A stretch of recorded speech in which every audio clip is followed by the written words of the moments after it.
Voter మహాశీలారా, మీరొక్కటి మాత్రం అర్థం చేసుకోండి. 5 సంవత్సరాలకు ఒకసారి వచ్చే ఈ ఎలక్షన్లో మీ దగ్గర ఒక ఆయుధం ఉంది, అదే ఓటనే ఆయుధం. ఆ ఆయుధంతో మీ దగ్గర ఉంది కాబట్టి రాజకీయ నాయకులంతా మీ చుట్టూరు తిరుగుతూ ఉంటారు. మాకంటే తెలివైన వాళ్ళు ఓటర్లు.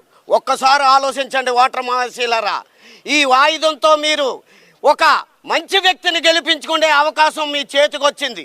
కూటమి ఏపీకి రావడం మనం చేసుకున్న అదృష్టం. అభివృద్ధికి మూలం చంద్రబాబు నాయుడు గారు. ఆకలన్నా అన్యాయం ఉన్నా సరే ముందుండే వ్యక్తి పవన్ కళ్యాణ్ గారు. వీళ్ళిద్దరికీ తోడుగా కేంద్రంలో మోదీ గారు ఉన్నారు. అభివృద్ధి జరుగుతుంది, అన్యాయాన్ని ఎదిరించడానికి పవన్ కళ్యాణ్ గారు ఉన్నారు. మన ఏపీకి నిధులు పంపించడానికి మోదీ గారు ఉన్నారు. అర్థం చేసుకొని మంచి వ్యక్తికి ఓటేయండి. మీకు ఒకటే చెప్తున్నాను ఓటర్ మహాశీలారా, ఇంటి ముందు తులసి కోట ఉండాలి, ఈ సైన్యంలో దేవుడు ఉండాలి, ఆగ్నేయంలో అగ్గి ఉండాలి, మన పవన్ కళ్యాణ్ గారు అసెంబ్లీలో ఉండాలి.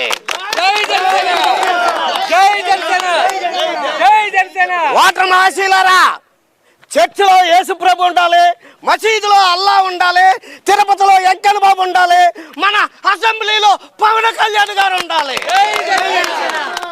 ఓటర్ మహాశీలారా, ఒకటి అర్థం చేసుకోండి, మీకు ఫ్రీగా మీ ఇంట్లో 3 గ్యాస్ బండలు ఉండాలి, ఆడవారంతా ఆర్టీసీ బస్సులో ఫ్రీగా ప్రయాణం చేయాలి. ఇవన్నీ జరగాలంటే అసెంబ్లీలో పవన్ కళ్యాణ్ గారు ఉండాలి.